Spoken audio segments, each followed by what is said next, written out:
Pronto, comecei nossa gravação.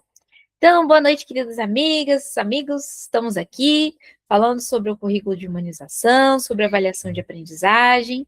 Tranquilo, querido Luciano, dá um abraço forte nele aí por mim, por favor. Então, sobre isso, a gente estava começando a falar sobre avaliação da aprendizagem, né?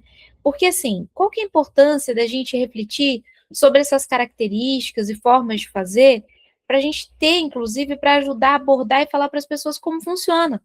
Porque muitas vezes o que é uma avaliação de aprendizagem sob uma perspectiva humanizadora? Né? Como é que funciona? Como é que funciona, por exemplo, por que o vínculo é uma condição para uma avaliação humanizada? A gente precisa ter uma explicitação desse sentido, porque aí nós temos as características, as abordagens que a gente pode, inclusive, apresentar, né? E o intuito é nesse sentido mesmo. Eu daria a sugestão da gente trabalhar sobre essa avaliação da aprendizagem, sobre as práticas, porque do currículo da humanização, a querida Leila já trouxe muitas questões que valeria a pena.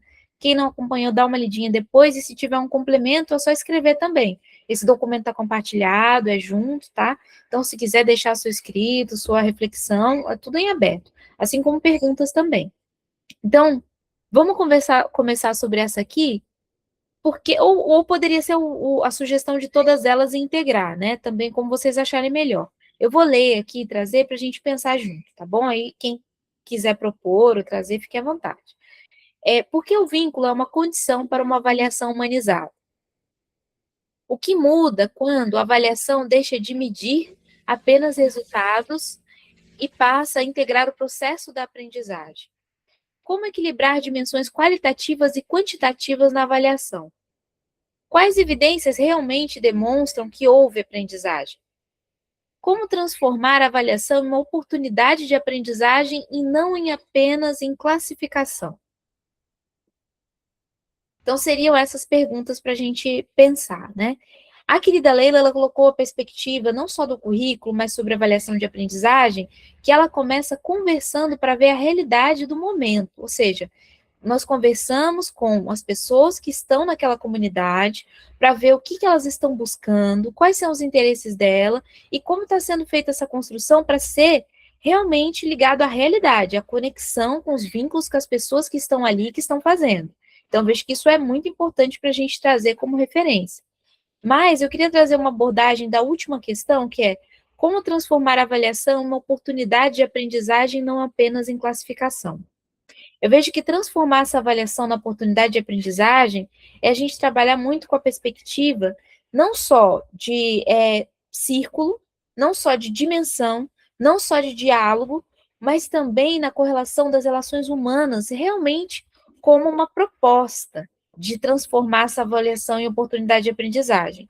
Porque quando a gente evidencia as relações humanas como essa oportunidade da aprendizagem, a partir dos valores, a partir dos roteiros, a partir de portfólios, nós estamos demonstrando e evidenciando que não é uma questão de classificação, mas é uma questão que transforma não só socialmente, porque a gente sabe que toda a construção de uma educação humanizadora, ela vai trabalhar numa transformação social, mas também numa transformação humana. As pessoas que estão ali envolvidas, elas vão ter processos de preparação, elas vão ter processos de entendimento, elas vão ter processos de aprendizagem em vários âmbitos, porque quando a gente fala de relações humanas, e nós podemos demonstrar isso a partir, por exemplo, chegamos no local que tinha muita violência. Até eu peço desculpas hoje, que eu estou com muito questão asmática, meu pulmão não está legal, então às vezes minha voz está falhando. Mas vou tentar falar da melhor maneira possível aqui para trazer essa reflexão.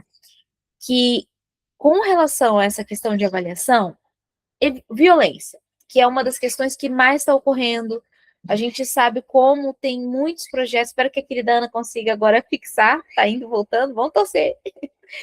Mas nós temos muitos projetos que vivenciam questões de violência, não só a violência das próprias educadoras, mas violências entre as crianças e violências geral na comunidade. Como é que nós demonstramos essa Entre professores, amiga.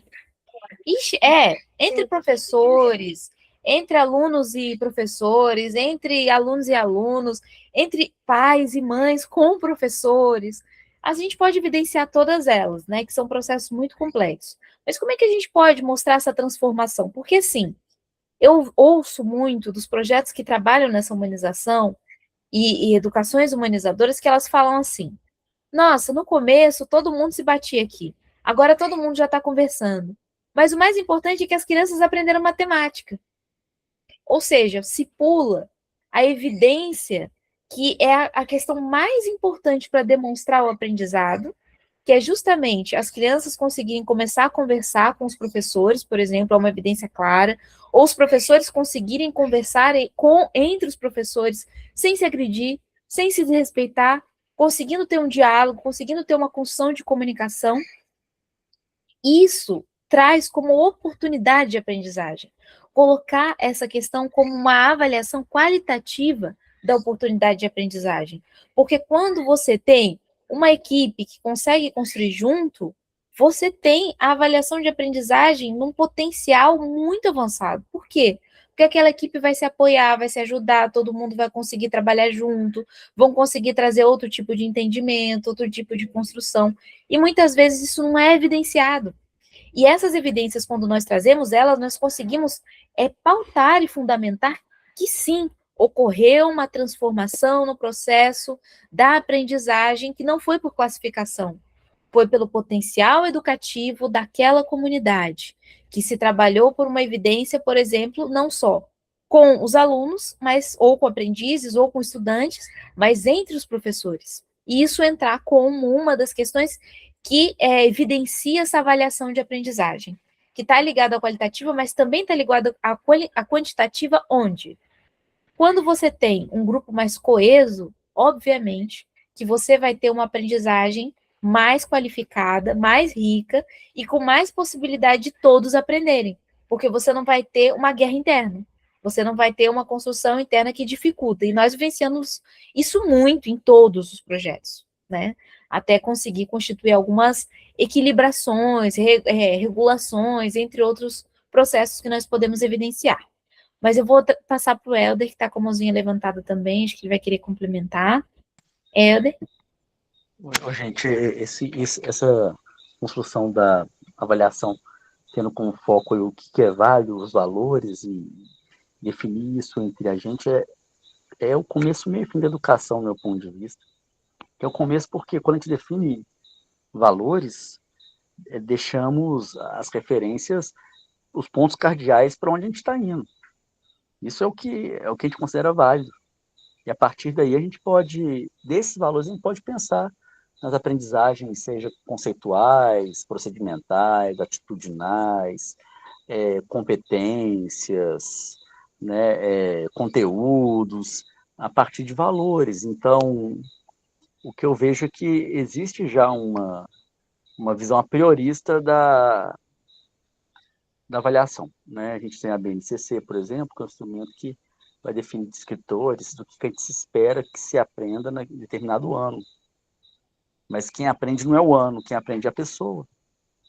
E aí a gente vai pegar a EDB que o importante não são as competências só, nem são os conteúdos só, e sim a formação humana, né?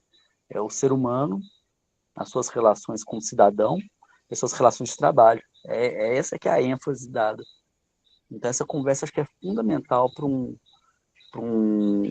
trabalho pedagógico, um trabalho educacional amadurecido. Né? Eu percebo que às vezes a gente dá uma visão muito, né, que não é o caso aqui, né? É final para avaliação, mas ela é o começo, meio e fim, ela é processual, formativa, ela é sistemática, e definir isso é muito importante, né? Eu acho que a gente tem algumas coisas construídas já, né, Zizi? O Luiz, por exemplo, o Luiz trouxe uma escala de autonomia, né? Que ele pauta lá na Escola Manuel da Maia, não sei se é assim que se fala, e é bem legal, não sei se é dó, i. Aqui em Minas a gente fala tudo i, né? De Maia, né? É da Maia. E aqui em Minas, eu estou na Bahia. Mas o mineiro fala i, né? E aí é importante a gente definir essas referências, né? Eu gosto muito de contínuos, assim, né? Autonomia, né? O que a pessoa faz em termos de o que é autonomia? né? Às vezes o pessoal trabalha a autonomia de uma maneira muito reducionista, né? Saber fazer sozinho, né? Dar conta de fazer. Não. Isso é uma visão, mas tem visões mais profundas, como autonomia com o outro, né? Ou seja, a capacidade de a pessoa não só compreender, mas de ser responsável por aquilo, de conseguir explicar aquilo, de conseguir dialogar sobre aquilo. Algumas coisas assim que eu considero importantes. Para fechar assim, eu pensei um pouco em fazer uma comparação das escalas de avaliação, ou outros instrumentos de avaliação, outras formas de avaliar, tendo em conta, por exemplo, as competências da aprendizagem do William Glasser, aquela pirâmide do Glasser, em que ele fala que uma aprendizagem significativa ela envolve diálogo, escuta, envolve a extensão do que se aprendeu, demonstrar em outros contextos aquilo que se aprendeu, aquilo de valorizar aquilo na comunidade, qual a validade daquele conhecimento. Ou seja, aprender uma raiz quadrada é insuficiente nesse caso, se eu não sei a que se aplica, qual o sentido daquilo. Enfim, legal demais essa conversa de avaliação, adoro. Agradecida, querido Helder. Inclusive, essas questões, elas estão ligadas àquele documento mesmo que nós fizemos, tá? Que está ligado a elencar aqui, eu até coloquei aqui para ver quais foram os materiais que a gente trouxe, e a ideia era para a gente poder falar um pouquinho mais sobre, para trazer justamente questões evidenciando nessa prática, né? Porque, claro, assim, no caso, né, o que nós tínhamos levantados, por exemplo, de mudanças paradigmáticas de avaliação, seriam a questão qualitativa quantitativa no processo de integração, as literacias, as competências, projeto de aprendizagem, portfólio, roteiro de aprendizagem, trilhas de aprendizagem, autoavaliação, em comunidade por evidências, por objetivo comum, axiologia no desenvolvimento dos valores, construção de critérios em comum acordo, síntese, gestalt e feedback, autoconhecimento e dinâmicas desenvolvidas pela subjetividade. A gente tinha elencado esses pontos que seriam características, né, que seriam de uma mudança paradigmática de avaliação. E nisso, as perguntas eram justamente para a gente poder trazer como que na prática ocorre. Porque, assim, nós sabemos que, de fato, esses pontos, eles mudam mesmo e demonstram que tem formas de fazer avaliação que funcionam tão bem quanto uma avaliação quantitativa convencional. Mas como que a gente explicita, né, essas questões falando da questão da prática, por exemplo? Então, no caso do vínculo como uma condição de avaliação humanizadora, né, ou humanizada, como é que a gente fala, por exemplo, que o vínculo é uma necessidade dentro dessas construções? Claro que interpassa todos eles, as literacias, as competências, projeto de aprendizagem, autoavaliação, mas para explicar, por exemplo, assim, olha, sem o vínculo não ocorre aprendizagem. Porque se a criança não tiver uma constituição de vínculo, vamos entrar na questão da ciência da educação, onde nós temos a teoria do apego e nós temos a teoria do vínculo, que são sérias. Se você não tem uma construção de vínculo, você não consegue aprender. Na psicologia, inclusive, isso é muito mais evidenciado. Mas, infelizmente, a pedagogia e a psicologia, elas têm um rompimento, né, nessa questão, não tem uma integração. Fica de um lado a psicologia, do outro lado a pedagogia. E aí, só nas ciências da educação é que vai sendo estudado a importância da teoria do vínculo. Porque se você não tem realmente a construção do vínculo, você não aprende. E isso já como é que fala? Confirmado pela ciência desde 1950, desde 1960. Nós estamos em 2026 e ainda assim não é falado o vínculo como uma constituição assim de necessidade máxima. É falado que você precisa ter uma didática, que você tem que ter um método, que você tem que ter uma apostila, mas não é falado que você precisa ter o vínculo como referência máxima. Todos nós que fizemos pedagogia, ou quem fez pedagogia, sabe que não é foco. Passa rapidinho na pedagogia sobre isso. Eu, como fiz pedagogia, psicopedagogia e neuropsicopedagogia, aí na psicopedagogia isso é mais amplamente trazido. Na neuropsicopedagogia também. Mas na pedagogia não. É o de menos. Você tem que saber como avaliar uma matemática. Você tem que saber como avaliar português. Você tem que saber como fazer a base simples de ciência, história e geografia para as crianças, mas você não vai trabalhar na construção de vinculação. quer, né? Então, assim, esse é o ponto da gente colocar e trazer claramente para as pessoas compreenderem não só a necessidade, mas por que que existe. Assim como a axiologia. A axiologia, o desenvolvimento dos valores, nossa, a escola é altamente axiológica. Nós temos um PPP por quê? E não só a escola, a universidade também tem, não é PPP, mas é como se fosse um PPP, só que não é trabalhado também. Então a gente precisa trazer essas referências para falar, gente, precisa da mudança paradigmática porque nós estamos vendo de um ângulo que é do ensino. Nós não estamos vendo pelo ângulo da aprendizagem. E nós não garantimos o ensino de ninguém. Mas como que a gente vai garantir algum ensino? Você consegue garantir meu ensino? Então garante meu ensino agora. Né? Me dá uma aula e garante que você está me ensinando. Não tem como.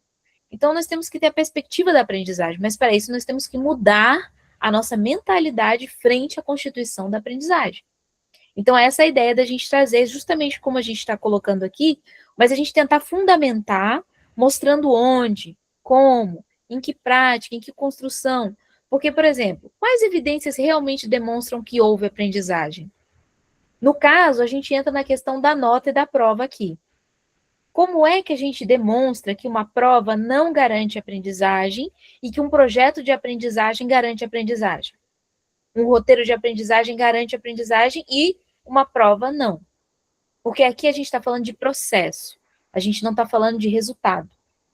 E o resultado, ele é estanque a uma construção estanque de ensino. Por exemplo, prova e nota, ela vai trabalhar com uma construção de ensino. Você vai ensinar assim, eu vou daqui para aqui e eu quero que você me responda daqui para aqui. Nota, prova. Mas isso garante a aprendizagem? Não. E é esse ponto que a gente está conversando aqui, dialogando, para a gente fundamentar que não garante. E fundamentar no que garante, para a gente, inclusive, ajudar os professores a compreenderem isso. Porque difícil é mudar a mentalidade, né? Mas, querida Rosângela. Não, Zizi, é só, assim, concordando, né, com o que tu estás dizendo, na prática, quem realmente, né, tá nesse dia a dia com os estudantes, a gente percebe muito claro isso, né, assim, não só em projeto, mas, assim, eu costumo dizer para os meus alunos, assim, poxa, educando, né, aluno, enfim, fica essa briga por nome. Ai, Zizi. Ai, mulher, difícil, viu, amiga? Bastidores aqui, minha gente. Mas, enfim, a gente, né, só acaba chamando de educando, aluno, tutorando, enfim. Acho que mais importante do que nome é o que a gente faz, mas tudo bem. Quando a gente, né, não só em metodologia de projeto, né, que é massa, na própria tutoria, né, por que a tutoria ela é uma potência, né, nessa questão da avaliação, né, Zizi? E em qualquer aula que seja desconstruída, vamos dizer assim, a gente avalia muito o aluno, seja arruma uma avaliação qualitativa, né, para você fazer um relatório, um relato daquele aluno, ou mesmo para a questão de nota, né, eu mesmo, na minha realidade, eu ainda preciso botar o 0, o 10, o 1, enfim, não posso fazer nada, né, mas a gente precisa ainda colocar. Mas é interessante que o caminho, é isso que eu queria dizer, o caminho para chegar a esse 8, a esse 9, a esse 10, a esse 7, ele pode ser diferente. E como é potência realmente um projeto, né, as tutorias, porque na pergunta do aluno, nas perguntas que eles fazem, nas conexões que eles trazem das pesquisas, né? Eu estou falando aqui da minha realidade, aluno universitário. Mas isso eu acho que é em qualquer idade, em qualquer situação, né? Não tem nada a ver uma coisa com outra, mas assim, a perspectiva que ele traz quando ele pesquisa, a perspectiva seja de um tema qualquer, né? Eu vou dar uma aula de passarinho. Se o aluno tem uma aula expositiva do passarinho, ele tem uma perspectiva, né? Vai aí ter 2, 3 que vai pesquisar uma coisa a mais, mas se não for um incentivo do processo educacional daquela instituição, poucos vão além daquilo que foi dito pelo professor. A verdade é essa, e não vamos nos enganar. Quando, né, a gente passa para esse outro paradigma da aprendizagem e da relação, a gente vê como as perguntas, como as conexões, professora, né, eu estava vendo que o pássaro, né, é de tal gênero, de tal espécie, mas ele habita em tal lugar no inverno e no verão, vai para outro. Por quê? Então, você começa a ver evidências de aprendizagem que talvez numa aula instrucionista, né, do paradigma instrucionista, você não tivesse falado e ele não teria ido atrás. Né? Quando você libera seu aluno, ó, galera, né? A gente está precisando, faz parte desse ano, sei lá, terceiro ano do fundamental, faz parte da gente ver lá no BNCC, não sei aonde, nas regras aí que o povo inventa, precisando ver ave, vamos procurar o passarinho que cada um gosta. Como fica rico o aprendizado no coletivo, né? Porque é muito mais plural, porque o professor não vai saber dos passarinhos todos, que não está com a gota, dele saber dos passarinhos todo, né? E quando você abre para esse alunado, você vê a riqueza que traz, né? Imagina uma árvore sobre uma aula, né? No caso, a gente, né, Milena? Que eu fiz biologia, Milena faz biologia na zoologia. Né? Pessoal, cada um vai trazer um pássaro para o dia dessa aula, né? De biologia, chamar de aula, mesmo não tem problema nenhum. O povo tem umas coisas que, meu Deus do céu, e vamos debaixo da árvore falar nessa aula, entendeu? Sobre cada um passarinho. Eu gosto do cancã, eu gosto do pintacil, eu gosto de não sei de quê. Né? E trazer as características. Então, pelas perguntas, pelos comentários, né? E pelo vínculo, óbvio, que a própria característica desse tipo de relação com o aluno traz, né? Ele dizer, caramba, eu posso trazer aquele passarinho que eu gosto, né? Aquele passarinho que desde pequeno eu tenho uma relação, uma coisa, né? E trazer, você começa. Eu estou vendo isso tão claro hoje em dia, né, nos meus momentos com os meus estudantes, porque é muito interessante eu dizer assim, caraca, gente, eu tenho um doutorado em bioquímica, eu nunca ouvi falar no que esse menino está trazendo, como é potente. E você avaliar, né, Zizi? Caramba, essa evidência que essa criatura trouxe, é um 10, sim, é um 10. Isso não quer dizer que ele saiba um livro de bioquímica de cabo a rabo. Isso quer dizer que ele tem neurônio e ele soube conectar coisas muito interessantes. Né? E que em outro momento, daqui a 10 anos, se ele precisar recorrer à bioquímica de novo, que eu estou falando da minha disciplina, eu sei que ele construiu instrumentos que ele vai sacar aquilo ali que ele vai precisar daqui a 10 anos. É muito interessante. Obrigada, gente. Era só isso. Com certeza. Depois que o Helder falar, eu queria só deixar esse ponto, você está falando de metacognição, querida Rosângela, que é justamente o construir ou aprendizagem, o pensamento sobre aprendizagem dentro dessa construção. E isso aí é literalmente ensinar a dar como é que chama isso? Ao peixe para pescar. O anzol, a gente dá o anzol, porque os peixes que eles querem são variados e a gente não tem que se meter no peixe que o menino quer. Deixa o menino pegar o peixe que ele quiser, agora a gente dá o anzol, as ferramentas. É esse o papel da gente no século XXI. É o de agora, né?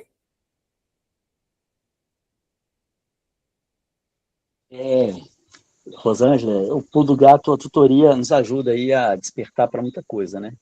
Despertar e transformar muita coisa na educação aí para o paradigma da aprendizagem e da relação. A tutoria, ela começa com a pergunta, né?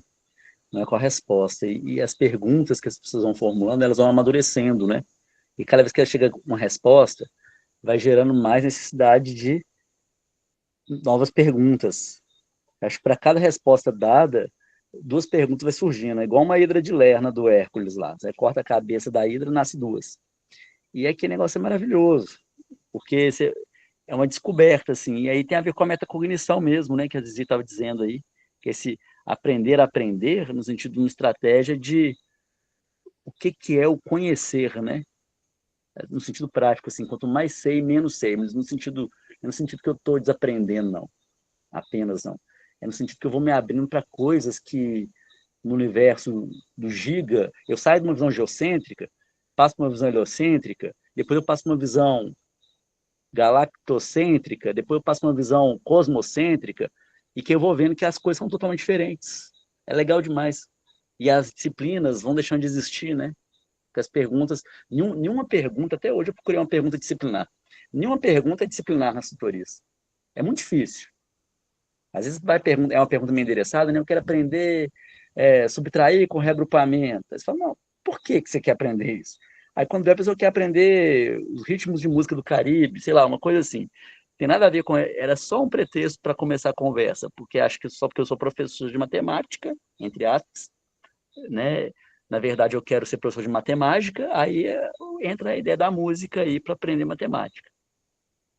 Atualmente, gente, eu estou com os aprendizagens que estou tendo com a gente aqui, e trabalho com as crianças, com os pais, com a comunidade, eu tenho trabalhado três critérios para avaliação: a autonomia, o relacionamento e a comunicação.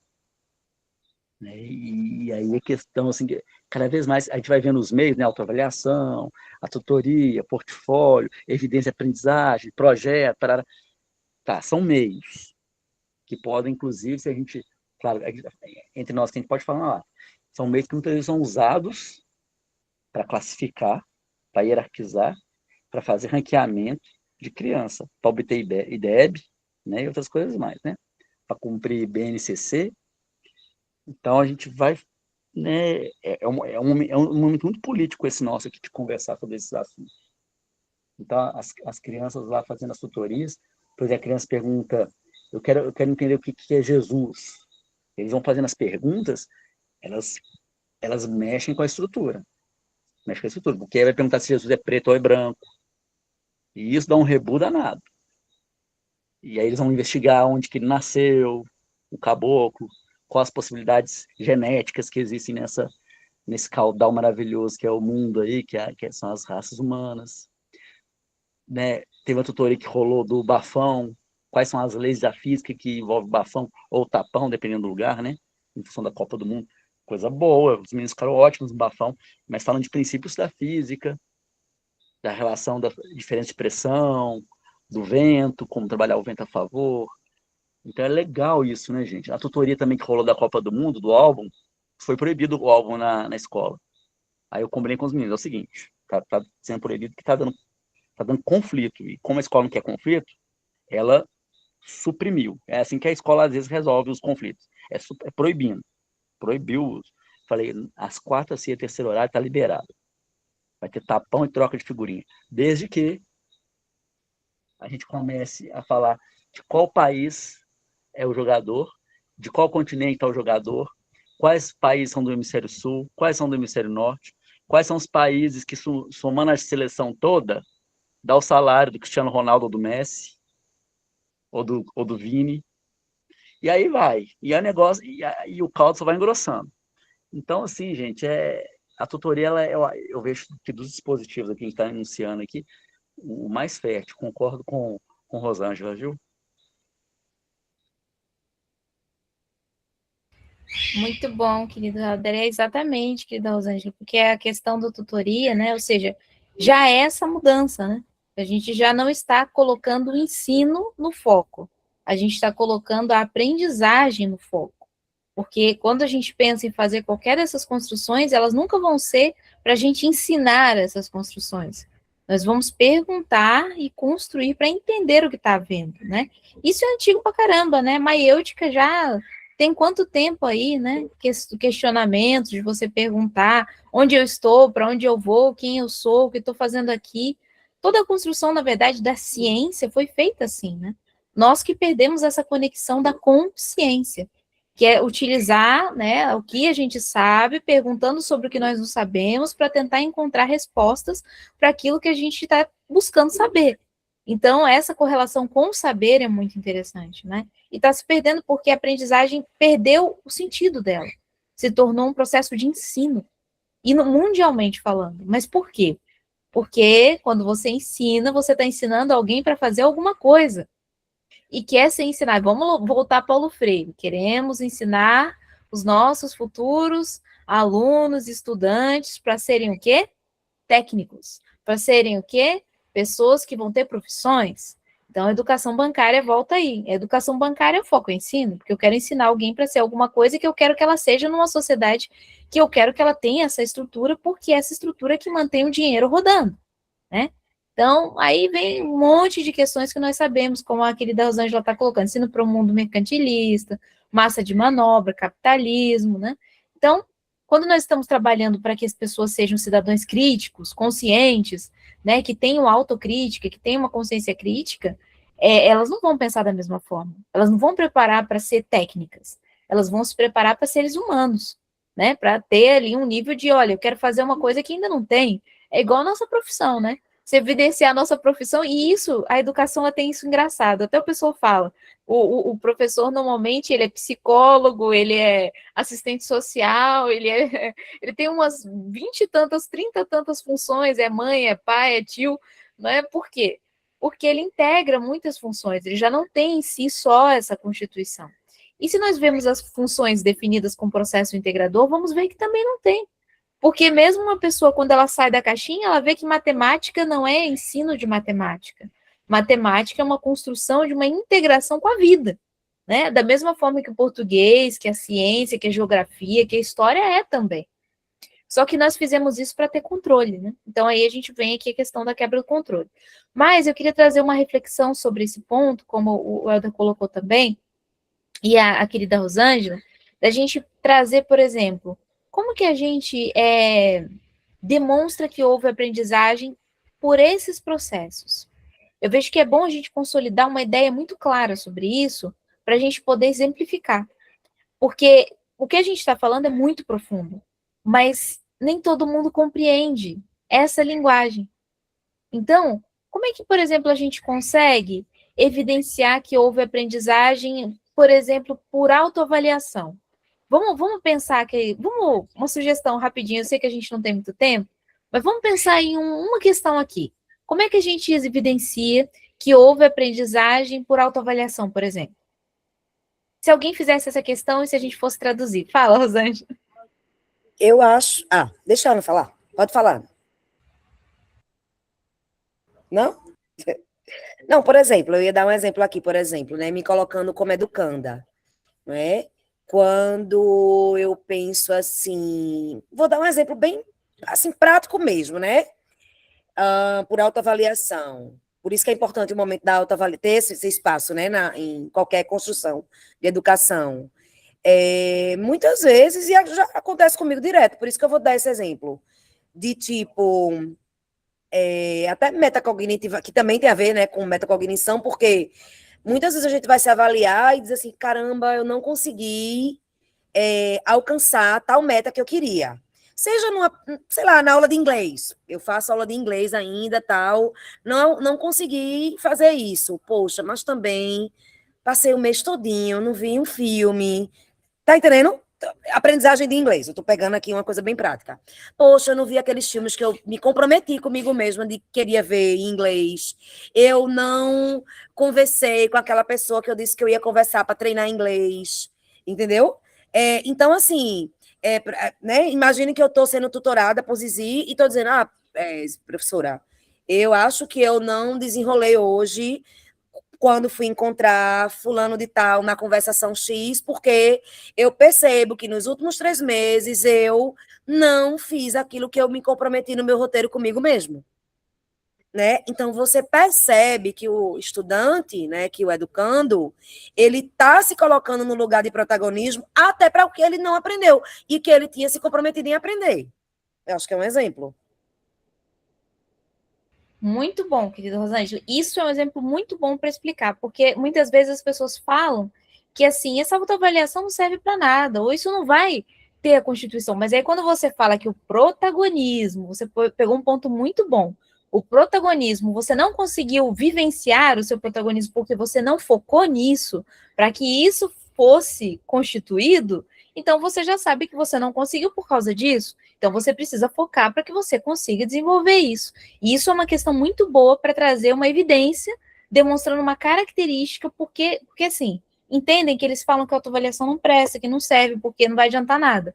A gente vai trazer que a autoavaliação serve sim, porque tem uma evidência prática. Se a gente constituir uma autoavaliação sobre o que nós estamos aprendendo, clara, que sem o esforço, sem o foco e sem trabalhar aquela construção a gente não consegue demonstrar essa evidência, é claro que não vai dar como a autoavaliação ser uma mudança prática. Mas aí eu vou trazer uma última questão, já vou passar para a Ana, que é bom colocar o seguinte, mas o que você já conseguiu chegar?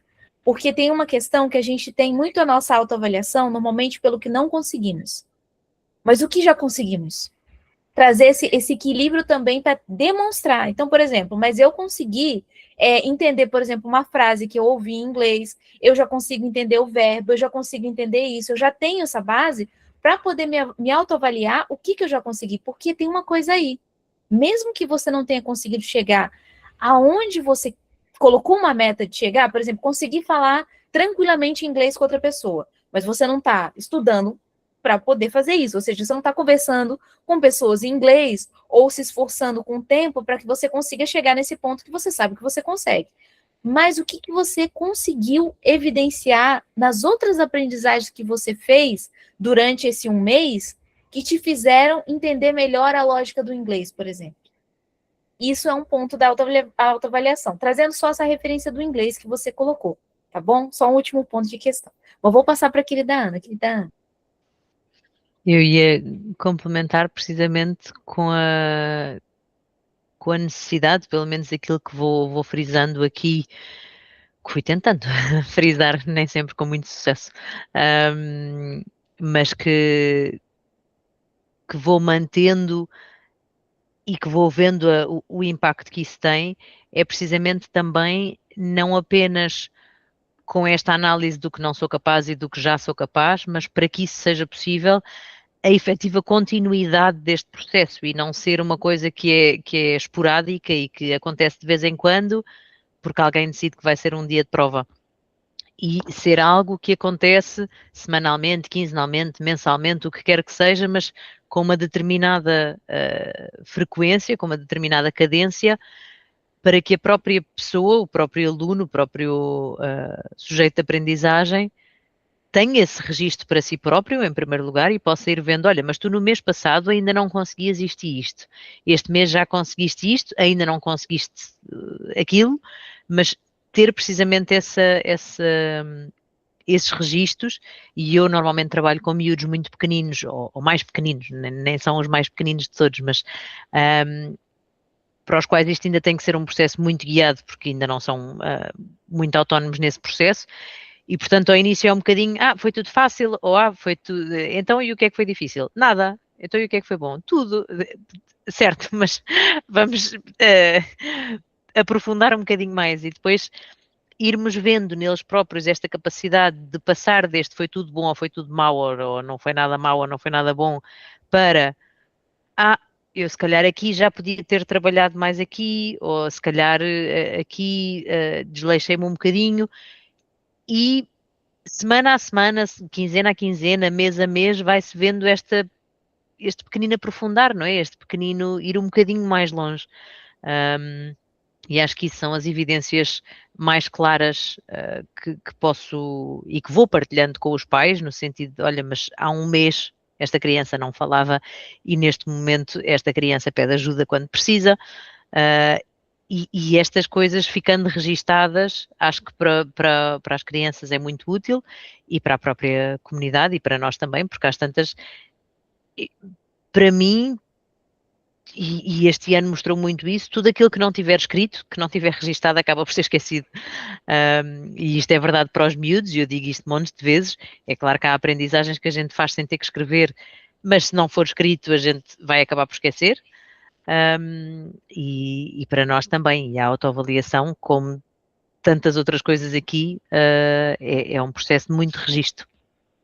Era só isso que queria partilhar. Só um complemento para trazer uma reflexão básica rapidinha. Questionamento. Construção do questionamento. A autoavaliação, ela constrói o processo de questionamento. E aí entra nessa questão da maêutica. Porque se a pessoa não consegue responder, e desde criança, e ter esse espaço para ela se autoavaliar, ela não aprende a questionar. Ela depois tem dificuldade de questionar até a própria realidade que ela está vivendo. O que está acontecendo com ela? Porque ela não tem espaço para constituir o que a gente depois vai se tornar a consciência. Porque o questionamento ele vai dar base depois para a consciência. Consciência crítica, conscientização do todo, e até das suas próprias emoções, né? Então, você colocou com muita clareza que entra nesse ponto da autoavaliação. Porque como é que a gente aprende a questionar? A gente tem que ter alguém perguntando. A gente não aprende do nada a questionar. A gente pode até fazer uma pergunta ou outra, mas se a primeira pergunta que a gente fizer for falado, você é pequeno, fica quieto, como é que você constrói a habilidade, a competência de questionar. Brincadeira, a parte agora. Sim, Luciano. Eu vou tentar explicar meu ponto de vista usando esse pão aqui, pão Puma. É tão bonito esse momento aqui que a gente para refletir, né? E a gente começa a enxergar outras coisas que a gente faz todo dia, mas né, não fica claro para a gente. Eu acho que esse nosso jeito de aprender aqui, ele troca o eixo de responsabilidade do aprender. Ou seja, quem que é responsável por esse aprender aí que está rolando? Na escola regular, vamos colocar que ele fica aqui, ó, né? E aí o estudante vê que tudo é o professor, a diretora, a escola, o governo, está tudo aqui, né? Então, assim, aí quando a gente chega com a nossa assembleia, a gente fala assim, ó, você está achando ruim a escola? Muda ela. Ué, traz ideia na assembleia, vamos mudar. Aí ela começa já a entender que ela tem mais poder sobre isso, né? Eu acho que não é nem responsabilidade, é de poder, né? Eu acabei de me dar conta, né? O poder começa a vir mais para cá. Esse aqui é o lado do estudante, esse aqui é o lado do educador, ou do Estado. Legal.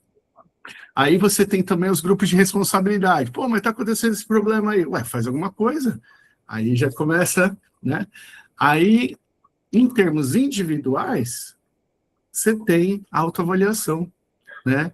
Porque aí passa de ser disciplina, que é aquela coisa, pô, eu tenho que... Em inglês a gente tem 2 verbos, né? Para essa coisa de obrigação. Você tem o have to e você tem o must. Quando você fala assim, I have to wear a seatbelt, eu tenho que usar o cinto de segurança.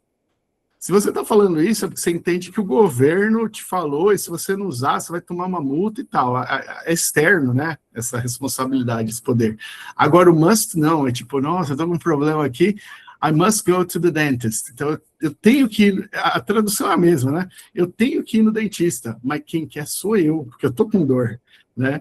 Então, eu acho que a tutoria, ela traz para cá. Aí eu fiquei pensando, mas será que ele vem aqui? Não, não vem, porque a gente também tem responsabilidade, né? Então ele traz aqui mais para o meio, porque se ficar aqui também, e eu já vi isso acontecendo, aí descola totalmente da escola e sai, inclusive, da escola, né? Quando está aqui, quando o estudante acha que é 100% responsável, mas corrigindo, eu acho que vai indo, e o nosso sonho de consumo é o quê? Vai, meu filho, porque agora a responsabilidade é toda sua, está na sua mão. Está no topo do pão aqui. É isso, sei lá. Muito bom, querido Luciano. Eu só integraria com agora a responsabilidade é toda nossa. Só esse ponto que eu integraria. Toda Porque, nossa. No final, no meio, no começo? no final. No Porque final. é também dos tutores, é também de todo mundo que trabalha na comunidade. Ou seja, a responsabilidade de todos, não só do aprendiz, estudante, é de todos nós. Só que é diferentes níveis de concepções dessa aprendizagem. Porque não é nós induzirmos a aprendizagem, é nós possibilitarmos que essa autonomia com responsabilidade seja de todos. Porque tem horas que o aprendiz ele precisa também de ouvir, por exemplo, questões simples como a questão dos banheiros. Banheiro sempre é uma questão. Cozinha, banheiro é sempre uma questão de dificuldade em todos os projetos, né? Se usa, aí põe a criança para usar o banheiro do adulto ou libera para todos usarem o banheiro, o que acontece? O banheiro fica sujo, aí vai ter alguém para limpar. Aí, se todos limpam, o banheiro começa a ficar mais limpo, porque aí tem uma construção. Mas até isso acontecer, é todo um trabalho, né? Como acontece, por exemplo, na escola aberta, que o banheiro é aberto para todos, né? E aí todo mundo utiliza, tanto o diretor, porque não tem, né? Essa constituição do diretor, coisa e tal. Mas a questão todos estão envolvidos nessa questão. Porque tem horas que os aprendizes, eles precisam também de ter constituição do quê? Da responsabilidade não como peso. Eu vou dizer isso porque, por exemplo, como eu nasci numa comunidade humanizadora e eu tinha autonomia total, para aprendizado, para entendimento, para coisa, e foi feito um trabalho com a gente com relação, assim, à avaliação da nossa autonomia. E aí, nesse trabalho, como nós tínhamos autonomia total, chegou uma hora que a gente fazia a lista de compra, a gente organizava alimentos, a gente fazia tudo. A gente olhou e falou, e agora? Como é que a gente vai organizar tudo isso? Quando que a gente brinca? Quando que a gente tem tempo para fazer as coisas? Ou seja, são funções que, se a gente assume tudo, que deveria ser, inclusive, uma correlação com os adultos, chega uma hora que a gente estafa. E foi feito de propósito, tá? Foi feito para que a gente vivenciasse, sentisse essa questão e que a gente fizesse uma comunicação que a gente precisava dos adultos e compartilhar com eles também, porque a gente não estava dando conta mentalmente, emocionalmente de lidar com tudo no momento. E não era uma questão assim de falta de autonomia ou porque a gente queria se acomodar. Era porque chegou um momento que assim, e agora? Quando que a gente vai ter o nosso tempo também de ser criança? Porque se a gente cuida de lista de compras, se a gente cuida dos nossos valores, se a gente cuida dos nossos projetos, se a gente cuida da nossa brincadeira também, mas a gente precisa dos adultos para a gente poder aprender junto, construir junto. Porque teve uma época que a gente não queria que os adultos estivessem próximos porque eles ficavam trazendo outras questões. Então foi deixada essa questão para a gente vivenciar e trazer uma outra referência. E aí, conforme nós íamos crescendo, foi trabalhando no desenvolvimento dessa autonomia, para que a gente tivesse uma autonomia conforme a nossa constituição de maturidade, também nesse sentido. E a gente definia essa questão, a gente trazia uma conversação para ver qual seria essa questão na prática. Por exemplo, com relação a tempo também, né, de desenvolvimento. Então, só trazendo essa reflexão, porque como eu tenho essa vivência também, né, de autonomia total, quando a gente tinha autonomia total, o que a gente podia fazer, como a gente se organizava e como a gente vê a importância também dos adultos, tá? Mas não como processo de dependência, e sim como um processo de trabalhar com eles, para poder ter uma outra visão. E outra, a gente percebia que era muito difícil. Por exemplo, lista de compra, quando a gente foi fazer. Meu Deus do céu, por mais que tinha modelos e situações, era muito difícil. A gente queria saber deles qual que era o bizu. O bizu é assim, como é que faz mais rápido? Como é que a gente consegue já pegar o entendimento do que vocês têm para a gente conseguir avançar nisso sem ter que sofrer todo o processo para chegar nisso? Então, só estou trazendo aí umas questões de brincadeira para a gente refletir aí já na outras perspectivas. Sim, querida Ana. Agora, quando falaste da casa de banho, lembrei-me de uma situação que aconteceu na escola onde o Noah está matriculado, embora não vai, é uma escola pública com 400 e qualquer coisa alunos, e no ano passado, e isto foi-me transmitido como algo muito negativo e que tinha sido um grande problema lá na escola, porque então, na hora do intervalo, onde eles não podem ir à casa de banho, não lhes é permitido ir à casa de banho durante o intervalo, vá-se lá saber porquê. Também não lhes é permitido ir à casa de banho durante o tempo de aulas, portanto não sei quando é que é suposto as crianças irem à casa de banho, mas então aquilo é uma escola com 2 pisos e aparentemente as crianças organizaram-se entre si e conseguiram entupir todas as casas de banho ao mesmo tempo e puxar o autocolismo de todas ao mesmo tempo. E estavam a passar aquilo como, e as crianças estão sem controle nenhum, etc. E eu comentei com outra mãe, pá, que capacidade de empreendedorismo máxima, que capacidade de coordenação incrível que eles têm, porque conseguiram entupir 10 ou 15 casas de banho, todas ao mesmo tempo. É preciso uma articulação, uma gestão de equipa que muitos adultos não têm. E, no entanto, aquilo era passado como, estas crianças estão perdidas de todo. Maravilhoso. Pronto, só lembrei-me da história da casa de banho. Agradecida, querida Lorena. Querida Ana, eu ia falar para passar para a Lorena. Querida Lorena, só vou pedir para a gente poder se organizar, só para a gente poder encerrar. Então, se depois você puder falar por causa do horário, tá?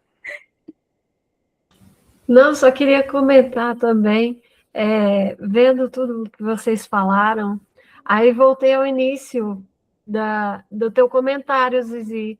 Como é que a gente faz isso sem o vínculo? Vocês conseguem imaginar? Parece que é tão natural para a gente que sem o vínculo... Aí, você mencionou uma coisa aí que eu achei assim, fiquei meio que chocada.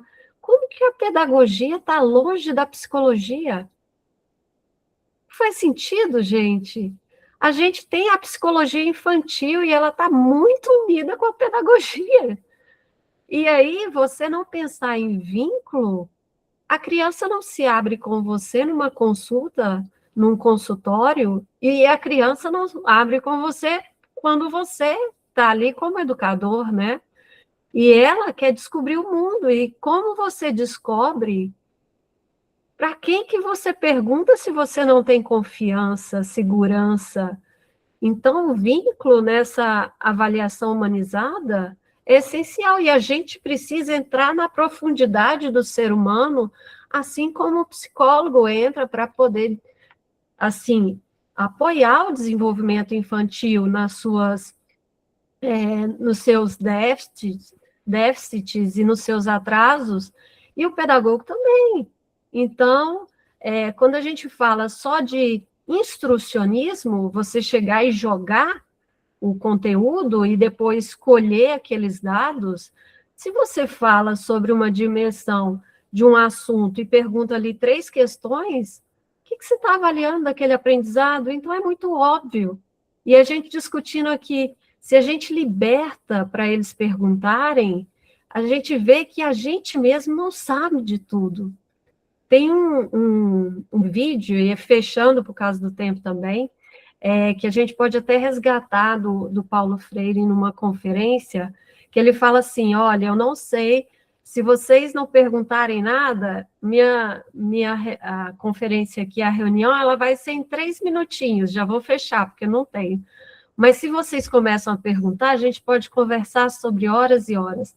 E, caso eu não saiba, olha a humildade, caso eu não saiba, eu não tenho receio de dizer que não sei, porque aí eu vou aprender com vocês e aprender, procurar também saber.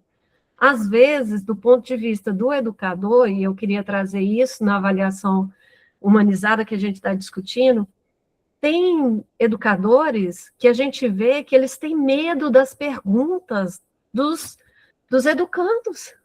Os alunos chegam, eles não querem, eles querem ditar, fechar o pacotinho e ali tá dado o conteúdo, né? Mas quando você coloca a palavra para o educando, ele vai te questionar, e tanto você quanto ele estão aprendendo, estão sendo avaliados, porque eles também nos avaliam. Né? Uma via de mão dupla que tem que ser gostosa, e eles veem muito como pressão, como se eles fossem colocados em xeque, e eles não querem ser. Isso eu não generalizo, claro. Se a gente tem aqui esse grupo, é porque todos nós não temos medo de aprender ainda, e saber que somos ainda um pontinho de conhecimento dentro do universo. Pode continuar, Zizi. Não, querida Lorena, é isso mesmo, você falou tudo, é exatamente isso.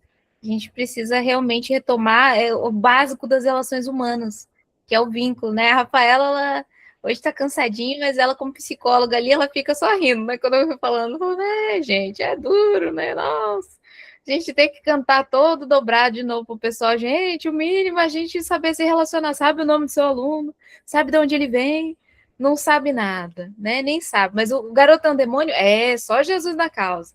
Normalmente é assim que funciona, né? Mas as professoras, esse Jesus na causa, as professoras conhecem esse rolo aqui em Brasil, tem muito isso. É só Jesus na casa, ser garoto. E a gente ia, né? Porque eu falar assim, nossa, mentalidade, até trazer, né? Mas o que está acontecendo com ele? Como é que está a sua vida? Aí chega a professora já gritando na sala, né? Aí eu penso a mesma coisa e passo e falo, só Jesus na causa, professor. Né? Porque é igual, né? A questão é ser humano, né? É uma questão de ser humano, né? Mas agradecida, pessoal. Eu vou precisar aí, que eu vou ter que atender agora a minha mãe, tá? Peço desculpas para vocês, a gente ir um pouquinho mais, mas foi maravilhoso. Hoje a gente tá um pouquinho mais. Zizi, posso falar um negócio contigo? Um minutinho. Pode sim. Eu vou tá gravando agora, aí eu vou fechar aqui. Certo. É sobre meu sobrinho, uma situação específica. Queria saber se a gente está no caminho certo. Tá bom, então. Aí eu vou fechar a gravação, então. Pessoal, tá valendo muito, tá? Um beijo grande em todos, em todas. A gente vai se falando. E vamos construir junto, é isso aí. Vamos mantendo aí o pão, como diz o Luciano, vamos compartilhando o pão. O pão, esse pão deu fome. Tchau, Beijo, Luciano. gente. Tchau, Fiquem pessoal. bem. Tchau, tchau. Valeu, gente. Um abração aí.